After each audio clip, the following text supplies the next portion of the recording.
My brother drained my account and my father told me to ignore it. I agreed, not telling him the money was taken from his retirement fund. Months later, my father accessed it and found the empty balance. I'm 34. I work as a financial analyst during the day and I do private accounting on the side for a handful of clients.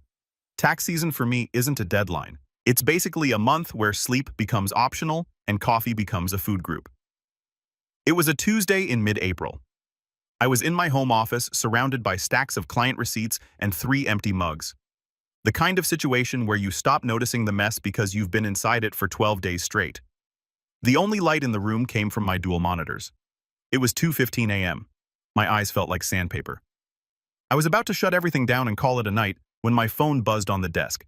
That aggressive rapid-fire vibration that usually means something's actually wrong. I glanced at it expecting a client panic email. It was a bank notification. Wire transfer initiated minus $20,000. Recipient CryptoX. I stared at the screen. My brain was running on fumes and it took a solid 10 seconds to process the number. Then I sat up straight. The fatigue just vanished. Cold spike of adrenaline right through the chest. I grabbed the mouse and logged into the banking portal. My fingers were hitting the wrong keys, shaking, forcing me to retype my password twice. The dashboard loaded. The balance on the account ending in 4490, my high-yield savings was $42.18. My first instinct was identity theft. Some stranger halfway across the world who'd cracked my firewall. I pulled up the router and server access logs immediately. It's my job to track money, so I knew exactly where to look. I was ready to see an overseas proxy IP. Instead, I saw a device named Brendan's MacBook Pro. I stopped breathing. Literally stopped breathing. I stared at that name until the letter started to blur. Brendan? My younger brother had been staying at my parents' house for the past 3 months after his landlord kicked him out. My parents live about 20 minutes away. 6 months ago at Thanksgiving, I'd given Brendan my Wi-Fi password. His laptop must have auto-connected to my network remotely. I dug deeper. Remote desktop logs. He'd used a remote access tool to get into my machine, probably guessed my password. I'd stupidly used a variation of our childhood dog's name for my personal login and wired the money to a crypto exchange. My brother stole $20,000 from me. The rage that followed wasn't hot. It was ice cold. It started in my stomach and spread to my fingertips. I didn't throw anything. I just picked up my phone and called him. It rang and rang. Finally, a groggy voice. "Hello, Brendan." My voice sounded strange to my own ears. Calm, almost mechanical. "Did you enjoy the transfer?" Dead silence, then rustling, like he was sitting up in bed. He played dumb for about 30 seconds before I told him I had the IP logs, his device name, the exact timestamp, all of it. His tone shifted instantly from denial to defensiveness.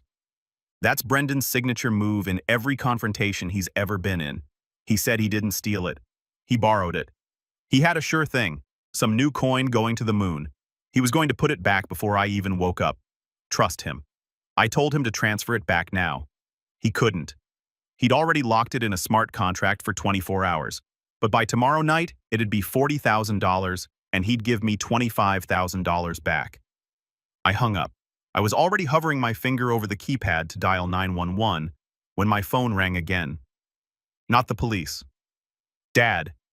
Brendan, coward that he is, had already run down the hall and woken Dad up before I could do anything. Dad's voice was firm. Sleep rough and certain. Don't call the police. He stole $20,000. He hacked my computer. I know. He told me.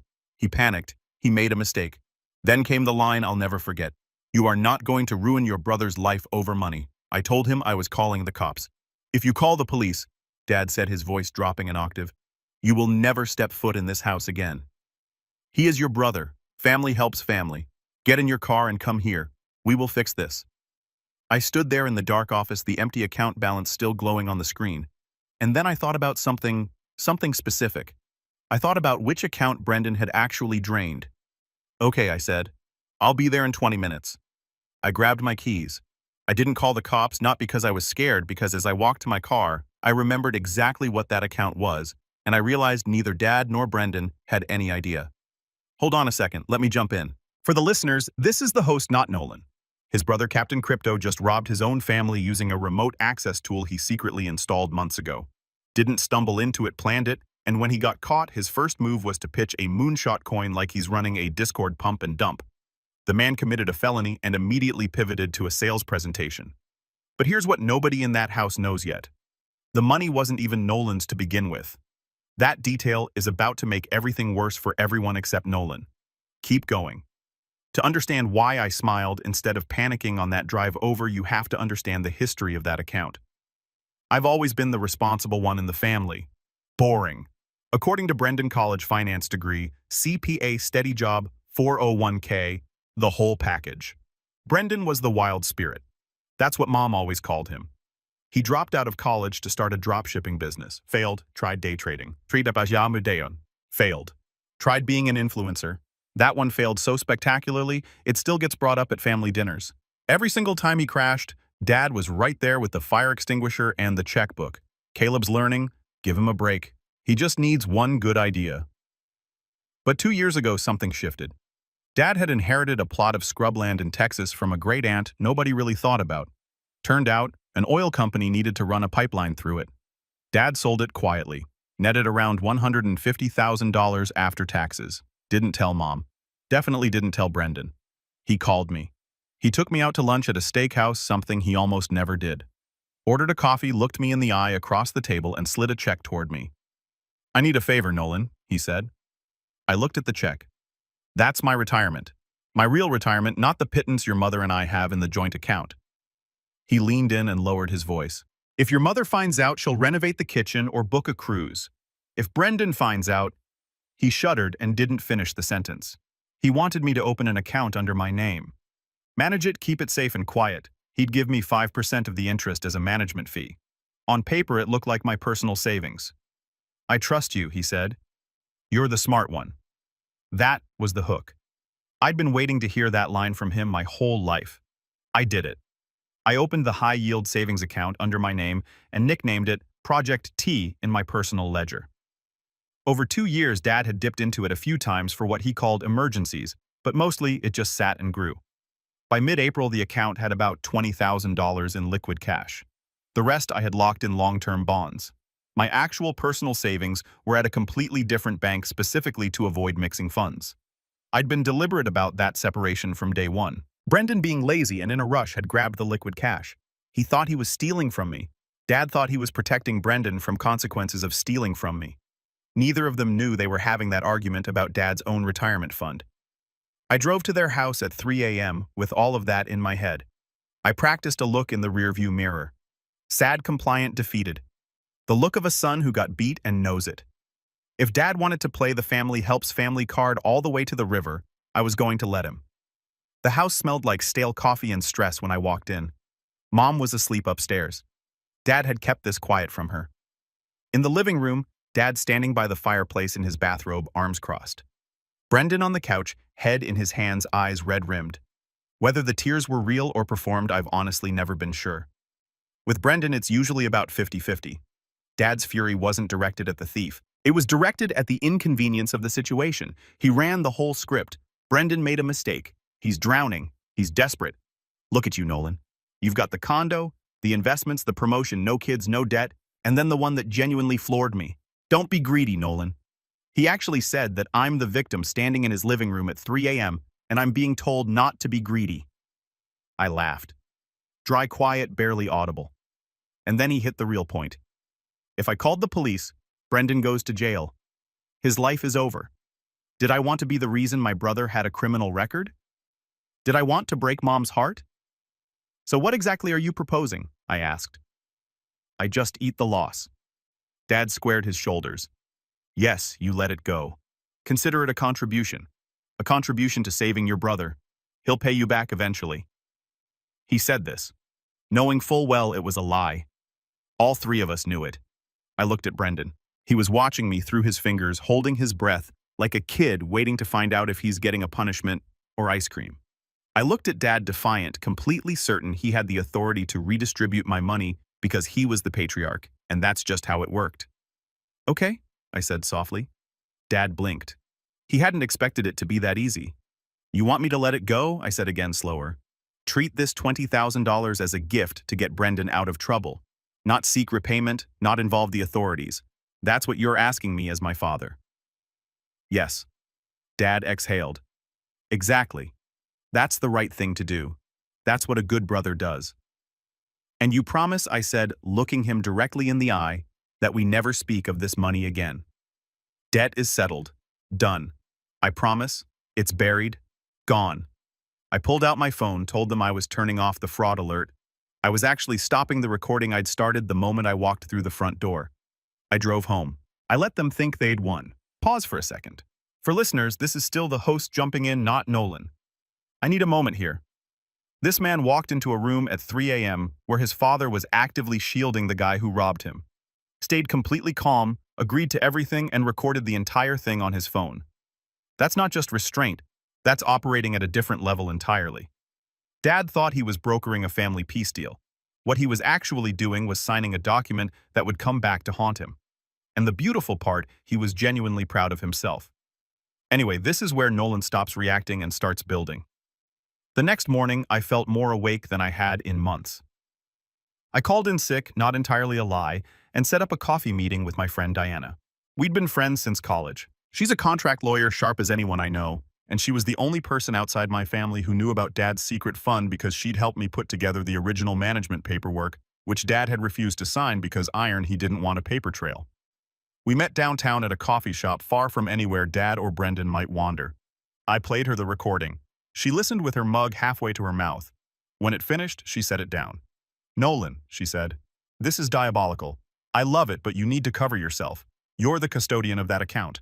If your dad tries to come after you for negligence or mismanagement, you need documented proof that he authorized this outcome."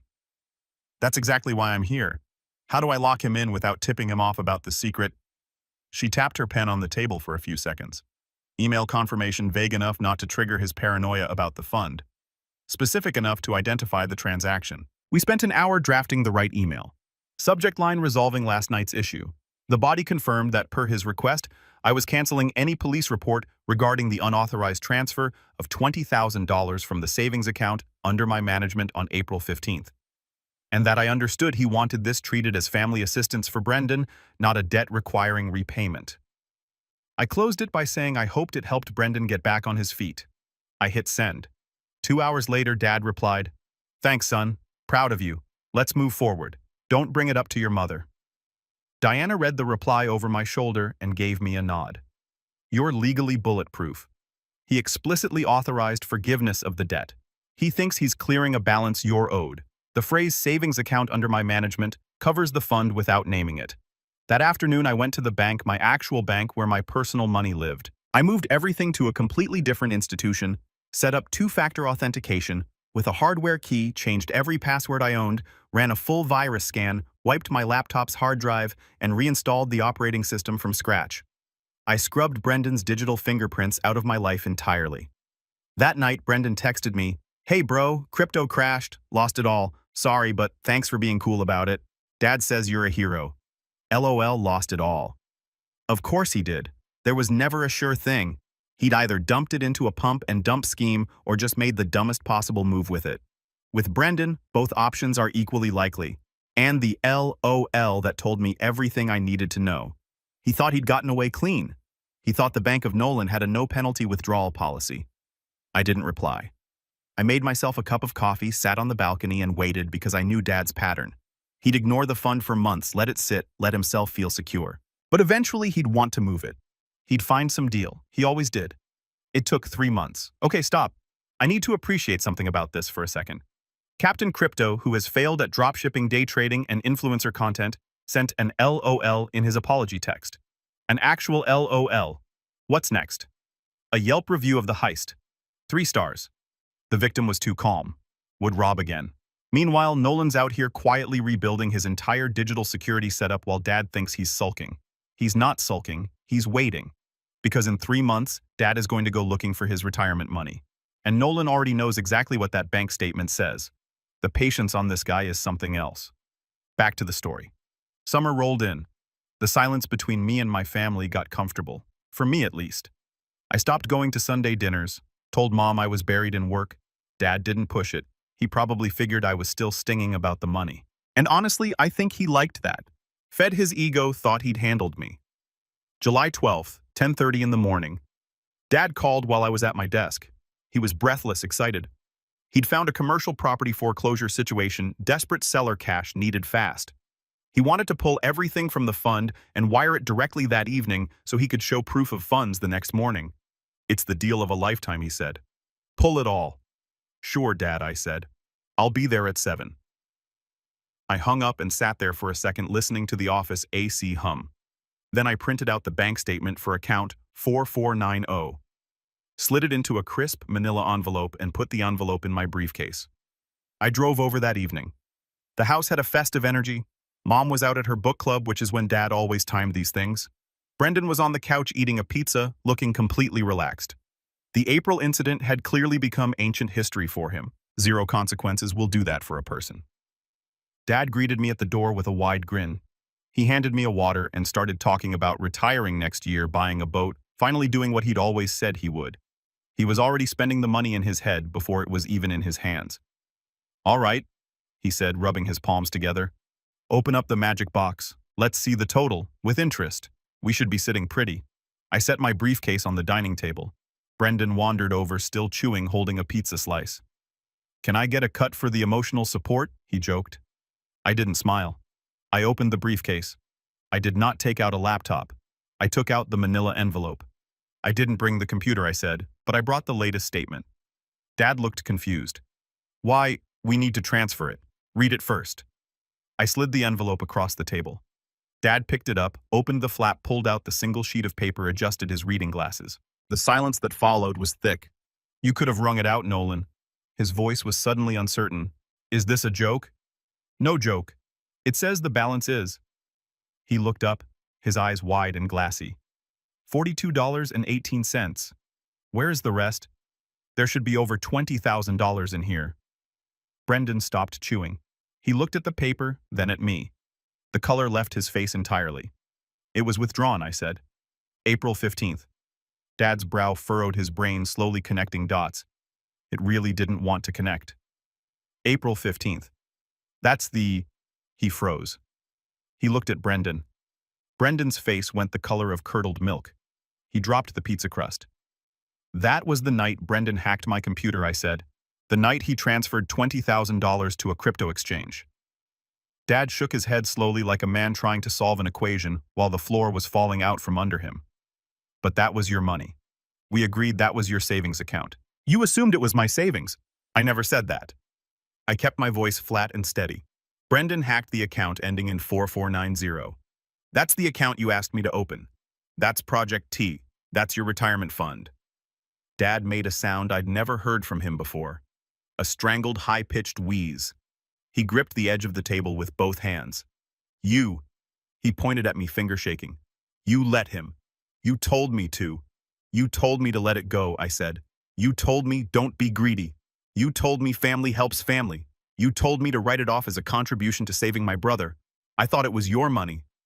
Dad's voice cracked. He swept the glass off the table and it shattered against the wall. You tricked me. I did exactly what you asked, I said, standing up straight. You insisted I forgive the debt. You sent me an email confirming it. Proud of you, son. Let's move forward. Your words. Dad turned to Brendan. Brendan was already backing toward the doorway. I didn't know, Brendan said. I swear I thought it was his money. I thought he was loaded. You threw my retirement into a crypto scam. It was an accident. You stole from your own father. Wait. Let me get this straight, because this deserves a moment. Captain Crypto, who has failed at every business venture he's ever touched, just accidentally robbed the one account that was quietly protecting his dad's entire retirement. And his defense, I thought he was loaded. That's not a defense. That's a LinkedIn headline. Meanwhile, Dad, who spent years shielding this guy from every consequence on the planet, is now watching his nest egg evaporate in real time in his own dining room on a Tuesday. The man who coined family, helps family, just found out his family helped themselves to his life savings. Beautiful. And we're not done. Dad lunged at Brendan. Not cinematic, just desperate, clumsy. A grab at the collar of his t-shirt. They stumbled into the living room. A lamp went over. I stood in the doorway and watched. I didn't move to intervene. Not immediately. Brendan shoved him off. Dad stumbled backward onto the couch, breathing hard, one hand pressed to his chest. I did step forward then. Stop it, I said. Both of you. Brendan was already crying, real this time. Ugly full body crying, the kind you can't fake. He looked at me. Nolan, help me. Tell him it was a misunderstanding. I looked at my brother, the one who'd used me, ignored me, and stolen from me, always hiding behind Dad. The second anything went wrong, his whole life. I can't help you, Brendan. I said, I'm just the greedy one. Remember? He ran out the front door. His car started and peeled out of the driveway. Silence settled back into the room. Dad sat on the couch, head in his hands. He looked old in a way I hadn't noticed before, smaller. When he finally looked up, his eyes were wet. Nolan. He could barely get the word out. Fix this, please. I know you have your own savings. You have to help me. If your mother finds out, Mom isn't going to find out from me, I said. But I'm not giving you a dime. How can you be so cruel? I'm your father. I pointed to the empty doorway. You taught me family helps family. Well, you just helped him. You gave him $20,000 of your own retirement money. You should be proud. That was an extremely generous gift. It wasn't a gift. It was when I thought it was your money. It only became a theft, I said. When it turned out to be yours, I picked up my briefcase. Where are you going? Panic rising in his voice. You can't just leave. What am I supposed to do? I don't know, Dad. Maybe you should have thought about that before you told a victim to shut up and take it. I walked to the door. Nolan. His voice cracked. If you walk out that door, don't come back. I stopped. Turned around one last time. Dad, I said you used that threat 3 months ago. It worked then. It doesn't work now because I've realized something in the last few months. I don't need you. You need me. And you just lost me. I closed the door behind me gently. My hands weren't shaking on the drive home, not even a little. I merged onto the highway feeling lighter than I had in years, maybe decades, like I'd set down a backpack I'd been carrying since I was a kid and hadn't even noticed the weight until it was gone. The texts and calls started before I hit the first exit ramp. Dad pleading, Brendan panicking. I didn't block them right away. I wanted to watch the consequences actually land. The $20,000 was gone, and I'd known that since April. But sitting there watching the city skyline open up ahead of me, I realized it was the best money I'd ever spent. It bought me something I hadn't had in 34 years, my own life. One more stop before the update for the listeners. I want to point something out. Nolan didn't yell, didn't threaten, didn't go scorched earth on the whole room. He just walked out. And the exit line, I don't need you, you need me, and you just lost me, delivered quietly. Zero drama, no performance. That's the most cold-blooded thing I've heard in a long time. Not because it was mean, because it was true and he knew it and they knew it. And the door closed gently behind him. Anyway, now let's see what 3 years of consequences looks like. Final update. 14 months of no contact. Blocked the unknown numbers. Let the ones I recognized ring to voicemail twice so they knew I'd seen the call. Then silence after that. I'm not going to tell you it was painless. There's a version of me that mourned the family he wished he'd had. But that version of me also has worse savings and a worse sleep schedule, so we don't let him make decisions. Then Aunt Rita showed up. A Saturday morning in late fall, I was on the balcony with an espresso watching the city come to life. My building buzzer went off. I checked the intercom and saw a woman in a large sun hat and oversized sunglasses moving like someone who believed they were being very subtle. It was Aunt Rita, Dad's sister, the family's designated message carrier and unofficial historian of other people's business. I should have let it ring honestly, but curiosity is a difficult thing to resist when you've been in the dark for over a year. I buzzed her up. She sat on my white leather couch and looked around the apartment with an expression that somehow managed to be both impressed and offended at the same time. She clutched her purse like it had evidence inside it. "You've done very well for yourself, Nolan," she said. Her tone made it sound like an accusation. I set a coaster down for her water. Didn't offer coffee. Coffee is for guests who are planning to stay. She ran the standard script. I'd abandoned the family, turned my back in their darkest hour. How could I live with myself? I let her finish. I removed myself from a crime scene, I said. There's a difference. How are they doing? She leaned in with the look of someone who'd been saving this news for exactly this moment. Dad had lost the house, the one my parents had lived in, for 30 years. After I left that night, he'd become obsessed with the commercial property deal, convinced it was the only way to recoup the loss. He'd put the house up as collateral to secure a hard money loan, put everything he had into it, but the property turned out to have a lien on it he hadn't discovered. The deal collapsed, the investors pulled out, the lenders came collecting, and he had nothing left because the fund was gone. He was driving for a rideshare app out of a Route 9 motel, telling anyone who asked that he was consulting.